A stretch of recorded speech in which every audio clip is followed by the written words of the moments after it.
귀한 호산나 찬양대 찬양 감사를 드립니다. 우리의 삶 속에서 새 일을 행하시는 그 주님을 찬양하시기 바랍니다. 우리 옆 사람들과 이렇게 인사하겠습니다. 화평케 하는 자가 복이 있습니다.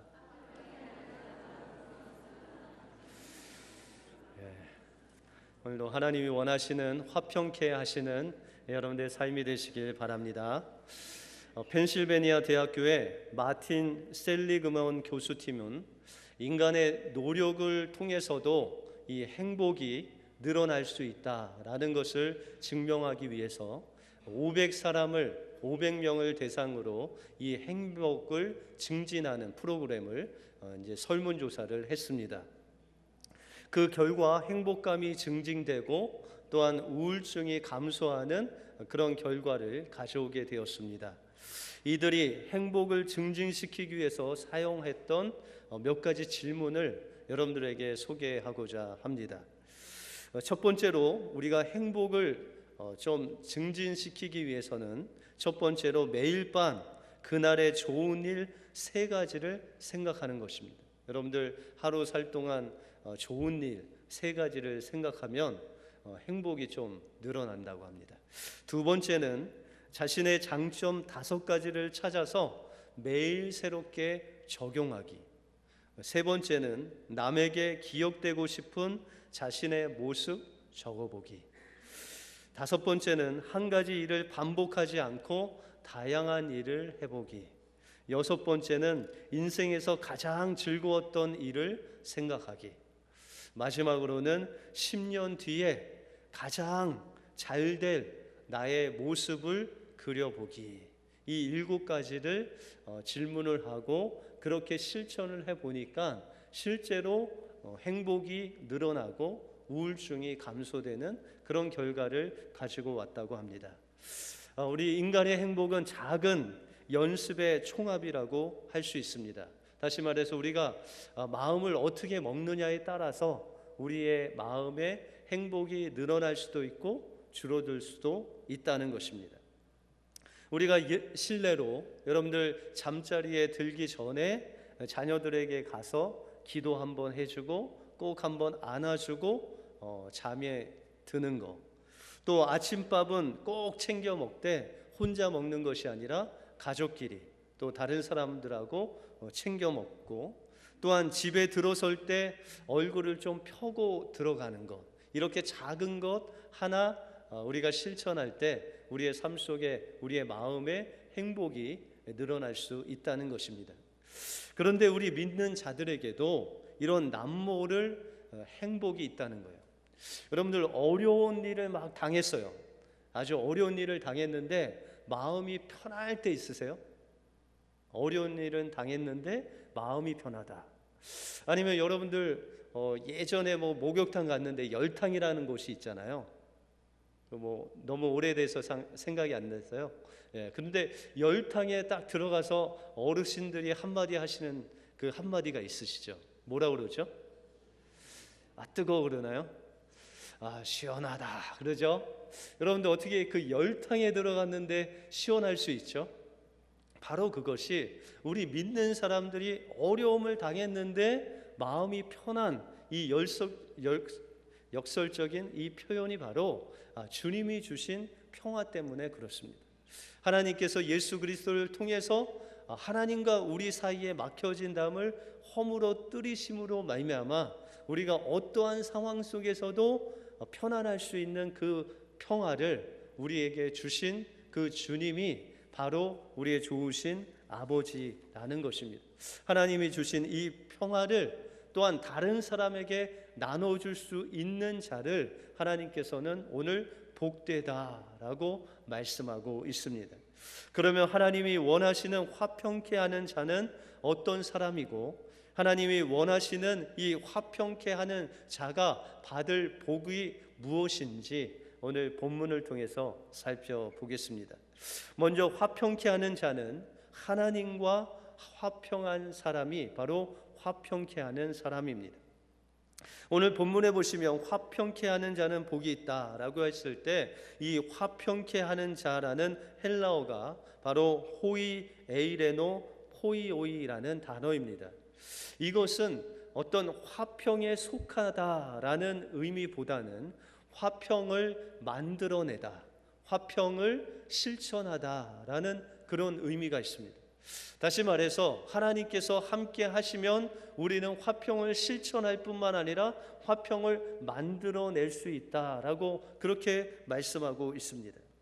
그런데 이 화평이라는 단어는 원래 내가 있어야 할 자리에 있을 때 하나님이 주시는 마음입니다. 여러분들 어떤 자리에 갔는데 아주 제일 낮은 하석에 내가 앉아 있으면 마음이 편안할까요? 불안할까요? 네, 그런 밑자리에 안 앉아봐서 모르세요? 그러면은 내가 갔는데 제일 상석에 앉아 있어요. 그럼 마음이 좀 불안할까요? 편할까요? 예, 불안하죠. 여러분들 내가 앉아야 할 자리 밑에 앉으면 좀 마음이 괜찮아요. 그런데 내가 앉아야 할 자리 이상으로 앉아 있으면 내 마음이 불안해진다는 것입니다.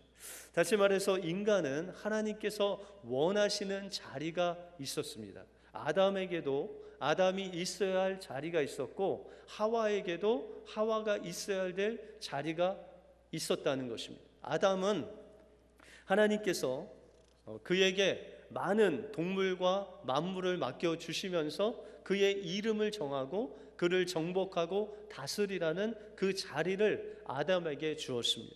그래서 이 아담은 아침부터 저녁까지 동물들의 이름을 지으면서 그들을 관리하고 다스리는 그 자리에 있었습니다. 여러분들 하와의 자리는 어딜까요? 하와는 아담에게 돕는 배필로 주셨죠. 그래서 이 아내는 늘 남편 곁에 있어야 됩니다. 오늘 아내와 남편 같이 오신 분들은 곁에 앉으셨죠? 네. 그 하와의 자리가 그런 곳이었어요. 그런데 이 하와가 아담 옆에 돕는 자로 있어야 되는데 그가 그 자리에서 그 위치를 떠나서 다른 곳에 있을 때 그에게 어려움이 왔습니다. 다시 말해서 그가 남편 곁에 함께하지 않았을 때, 벗어났을 때 그는 뱀을 만나고 또 하와는 하나님 말씀에 불순종한 자리까지 전락해서 그가 선악과를 먹게 되었다는 것입니다. 그리고 그는 그 선악과를 아담에게 줌으로 인해서 아담과 하와가 하나님 앞에 범죄하게 되었습니다. 우리가 흔히 이 아담과 하와가 하나님 앞에 범죄한 이유가 선악과를 먹어서라고 생각하지만 더 구체적으로 들어가면 그들이 하나님께서 말씀하신 그 말씀을 순종하지 않았을 때 그 마음속에 죄가 들어왔다는 것입니다. 그리고 하나님께서 이 아담과 하와를 찾으십니다. 아담아 내가 어디 있느냐라고 했을 때 아담은 하나님께서 부르실 때 내가 여기 있습니다 라고 나갈 수 있었습니다. 다시 말해서 그는 하나님께 응답할 수 있는 그 자리에 서 있었지만 응답할 수 없는 상황이 되었다는 것입니다. 다시 말해서 아담은 있어야 할 자리에 있었으나 그는 있어도 있다고 말할 수 없는 하나님과의 관계가 깨진 그런 상태가 되었다는 것입니다. 바로 이것이 아담과 하와 그 다음에 하나님 사이에 들어온 것이 죄악이라는 것입니다. 이 죄악이 들어와서 우리가 하나님께 가려고 해도 갈 수 없고 하나님이 우리에게 오고 싶지만 올 수 없는 그런 죄의 담이 우리와 하나님 사이에 생겼다는 것입니다. 그래서 누가복음에 보시면 부자와 나사로의 이야기가 나옵니다. 부자는 먹을 것이 많고 늘 그래서 연락하고 늘 파티를 하고 늘 자기가 하고 싶은 것을 마음껏 하고 살았습니다. 그러나 나사로라는 사람은 거지로서 또 병에 걸려서 그 부자의 상에서 떨어지는 것을 먹고 사는데 그것조차 없어서 그는 죽음을 맞이할 수밖에 없었습니다. 그런데 그들이 죽어서 이 나사로는 아브라함의 품에 가고 그 부자는 음부에 갔다라고 그렇게 말씀하고 있습니다. 그런데 그 음부에서 그 부자가 그 불 가운데 고통스러워서 입이 바짝바짝 마르는 그런 상황 속에서 부자가 그 아브라함 품에 있는 나사로를 보았습니다. 그리고 그 나사로를 향해서 이야기하기를, 나사로야, 내 손에 좀 물을 찍어서 내 입을 좀 서늘하게 해주렴이라고 그렇게 이야기를 합니다. 그때 그 나사로를 품고 있는 아브라함이 이 부자에게 말하기를, 너와 우리 사이에는 큰 구렁이 있어서 내가 너에게 갈 수도 없고 네가 나에게 올 수도 없다라고 그렇게 말씀하고 있습니다. 여러분들, 이 죄로 인해서 하나님과 인간 사이에 큰 구렁이 생기고 담이 생겨서 내가 하나님께로, 하나님이 우리에게 올 수 없는 하나님과의 관계가 완전히 깨진 모습으로 살아갈 수밖에 없는 우리의 심령이 되었다는 것입니다. 그런데 예수님께서 이 땅에 손수 오셔서 예수님이 십자가에 죽으실 때 여러분들, 하늘에 무엇이 찢어졌죠? 휘장이 찢어짐으로 인해서 하나님과 우리 사이에 막힌 그 휘장이 찢어지고 우리가 하나님께 갈 수 있는 새롭고 산 길이 열렸다는 것입니다. 여러분들, 하나님과 우리와 화목해 되기 위해서는 무엇이 필요합니까? 바로 하나님께 온전히 우리의 죄악을 회개함이 필요하다는 것입니다. 그리고 주님 앞에 우리의 모든 죄악을 내려놓고 주님의 십자가의 보혈을 의지할 때 주님께서는 우리의 죄악을 사해 주실 뿐만 아니라 우리가 담대히 주님 앞에 나갈 수 있는 그 화평의 자리로 우리를 인도해 주시겠다고 약속해 주시고 있다는 것입니다. 그러므로 우리는 하나님과 화목을 하기 위해서, 화평하기 위해서 날마다 주님의 십자가를 지고 주님께 나가야 됩니다. 그럴 때 주님께서는 우리와 화목해 하시고 우리를 만나주시고 우리가 화평케 하는 자로 우리를 변화시켜 주실 것입니다. 그 주님을 날마다 구하시는 여러분의 삶이 되시길 바랍니다. 둘째로, 화목하게 화평케 하는 자는 이웃과 화평한 자입니다. 우리가 예수님의 십자가의 보혈로 하나님과 화평을 누렸다면 우리는 형제를 용서하고 형제와 화해함으로 하나님께서 주시는 그 화평을 누릴 수 있습니다. 히브리서 12장 14절에 보시면 모든 사람으로 더불어 화평함과 거룩함을 조추라, 이것이 없이는 아무도 주를 보지 못하리라 라고 말씀하고 있습니다. 여러분들, 세상 사람들은 자기만 행복하고 편안하면 그것으로 만족합니다. 그러나 주님을 믿는 우리는, 주님은 우리에게 말씀하시기를 너희가 모든 사람으로 화평하라, 그리하면 주를 볼 것이다 라고 말씀하고 있다는 것입니다. 우리가 하나님과 화평한 관계가 있을지라도 우리 주변의 형제들과 관계가 깨지면 주님과의 관계가 깨진다라고 말씀하고 있다는 것입니다. 하나님께서 원하시는 화평은 하나님과의 관계만 회복되는 것이 아니라 형제들까지의 그 관계가 회복되는 그것이 하나님께서 원하시는 진정한 화평이다라고 말씀하고 있다는 것입니다. 하나님께서는 여기에 멈추지 아니하고 우리와 가장 가까운 아내와의 관계에 대해서도 말씀하고 있습니다. 베드로전서 3장에 보시면 남편된 자들아, 너희 아내는 더 연약한 그릇이요 또 생명의 은혜를 유업으로 함께 받을 자로 알아 귀히 여기라, 이는 너희 기도가 막히지 아니하게 하려 함이랴 라고 말씀하고 있습니다. 다시 말해서 아내의 관계에 있어서, 그 연약한 그릇인 아내와의 관계에 있어서 그 관계가 깨지면 우리와 하나님과의 기도의 관계가 막힌다는 것입니다. 그래서 기도할 수 없다는 것입니다. 그래서 성경에는 너희가 형제나 아니면 가족과 싸우더라도 해가 지기 전에 서로 화해하라 라고 말씀하고 있습니다. 여러분들, 아내와 남편 같이 오신 분들은 해가 지기 전에 같이 화해하시기 바랍니다. 아멘 소리가 좀 작은데요. 여러분들, 하나님께서는 이런 우리의 기도가 막히지 않기 위해서, 하나님과의 관계가 화목하고 또한 하나님과의 그 교통이 이루어지기 위해서 형제 간에 화목하고 또한 아내와 남편 간에 화목하는 그 화목을 통해서 하나님께서는 온전한 우리 화평을 우리 마음속에 이루신다라고 그렇게 말씀하고 있습니다. 그래서 우리는 될 수 있는 대로 우리 모든 사람들과 더불어 화평한 자가 되어야 된다는 것입니다.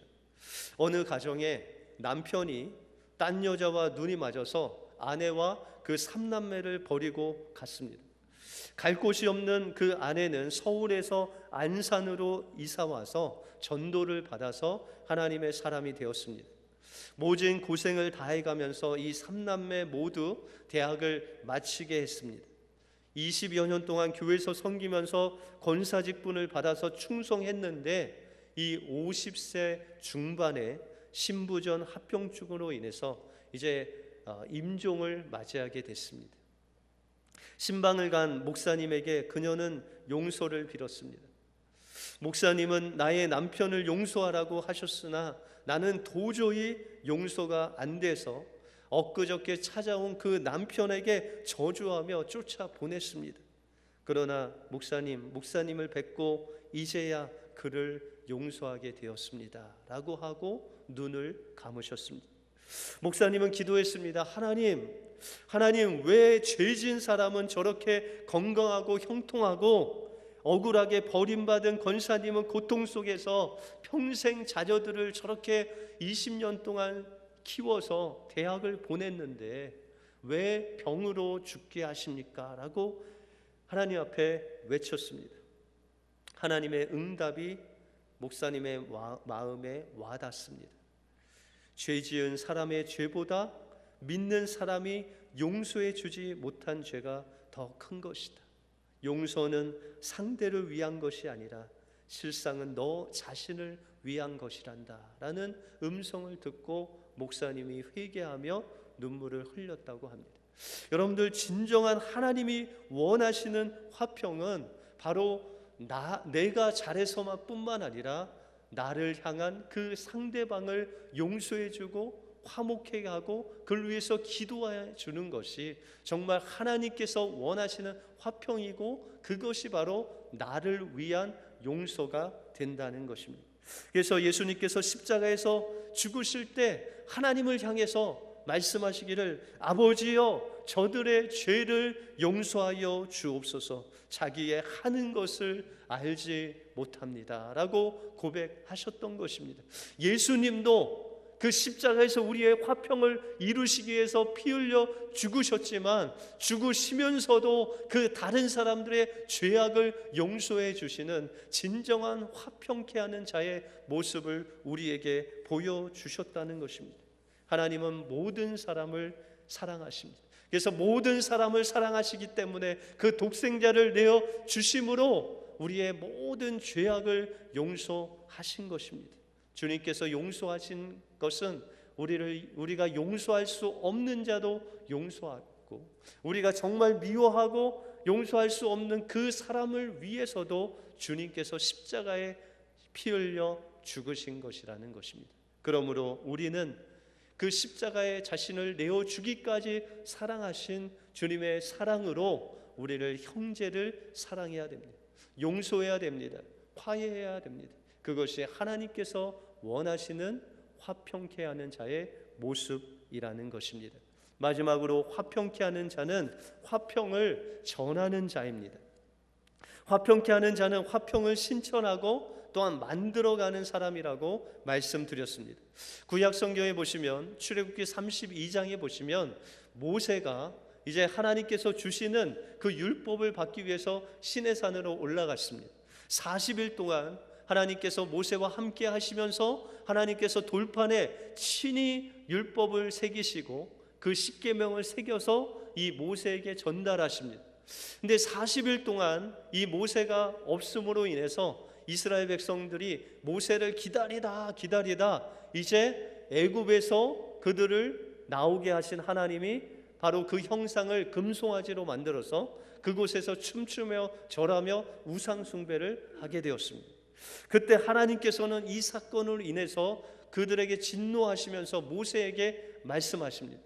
이 이스라엘 백성들 다 내가 진멸하겠다. 그래서 모세가 그 하나님 말씀을 듣고 내려가는데 정말 그곳에서 금송아지를 만들고 그들이 춤추면서 절하면서 우상 숭배하는 이스라엘 백성들을 보았습니다.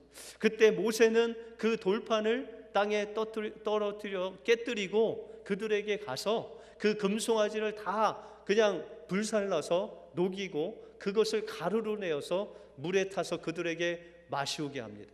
죄의 대가로 그것을 다 마시게 합니다.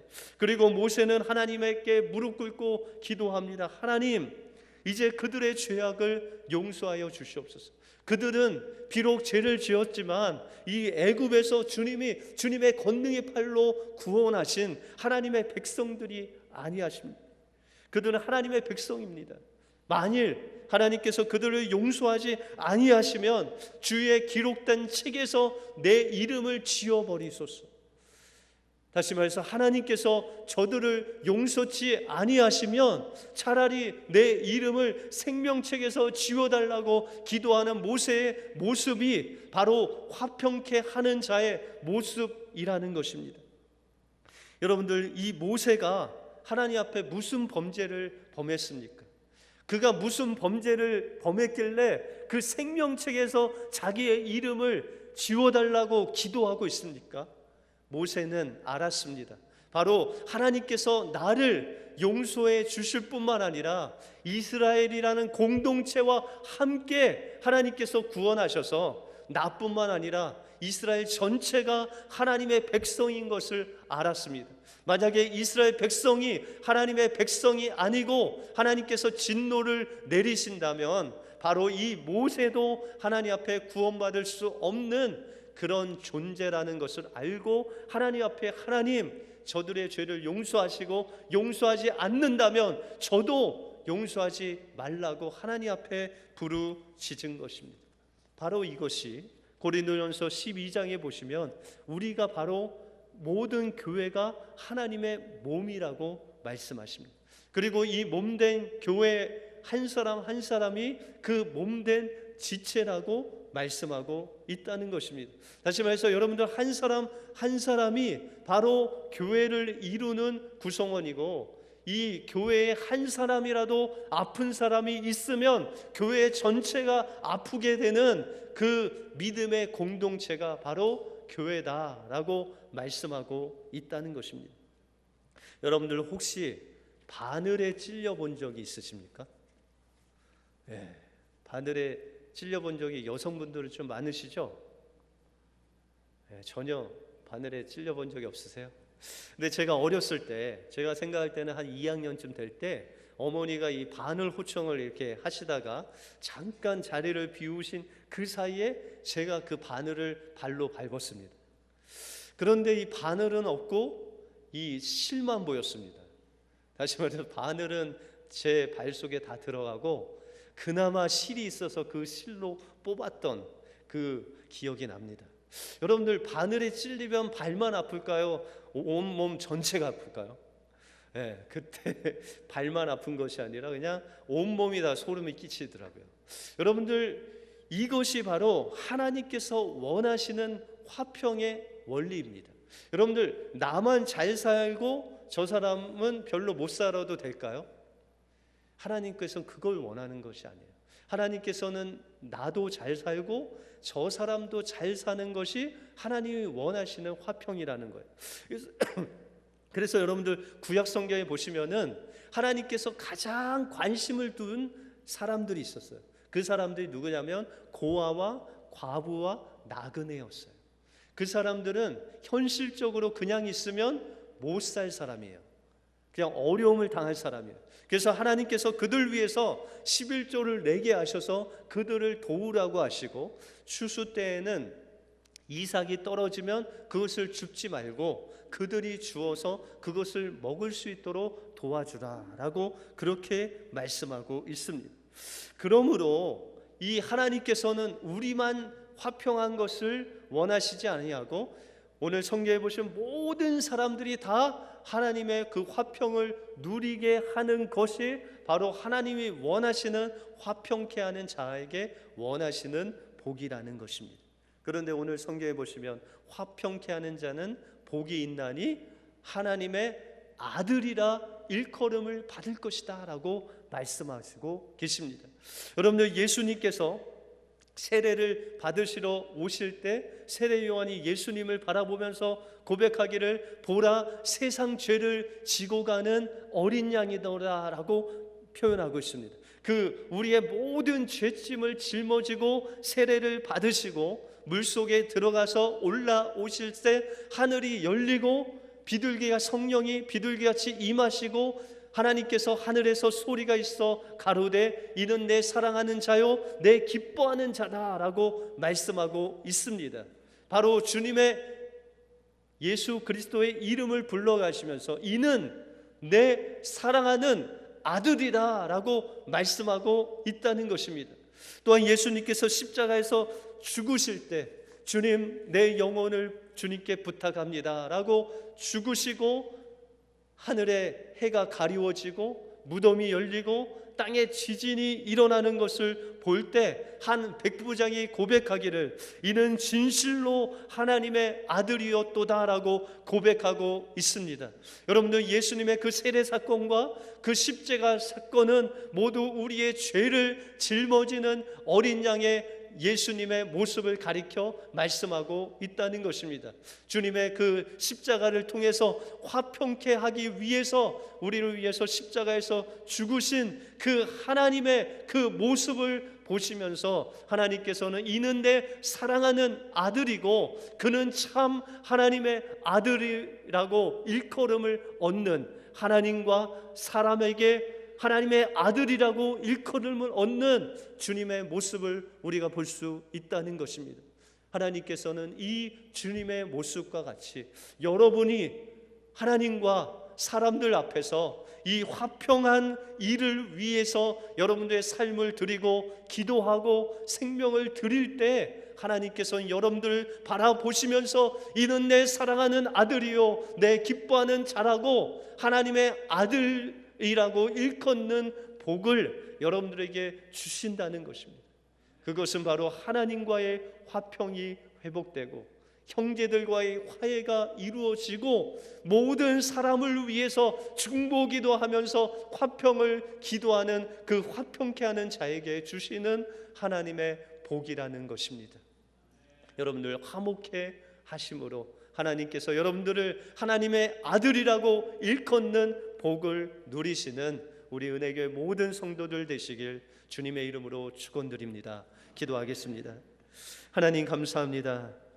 오늘도 말씀을 통해서 주님께서 우리와의 관계를 화평케 하기 위해서 십자가에서 죽으실 뿐만 아니라 부활하셔서 우리를 하나님의 자녀로 화목한 관계로 이루어 주심을 감사합니다.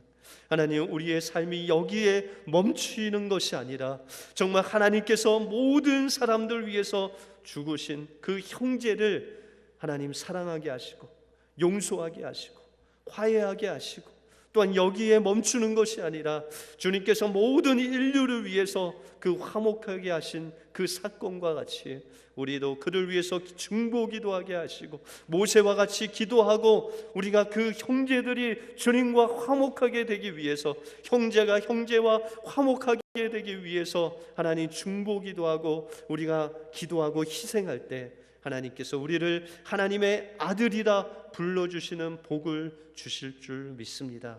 우리 모두가 화목하게 되는 자가 되어서 하나님께서 주시는 이 하나님의 아들이라 불러주시는 복을 다 누리는 은혜교회 성도들 될 수 있도록 인도하여 주시옵소서. 모든 것 주님께 감사드리오며 예수 그리스도 이름으로 기도하옵나이다. 아멘.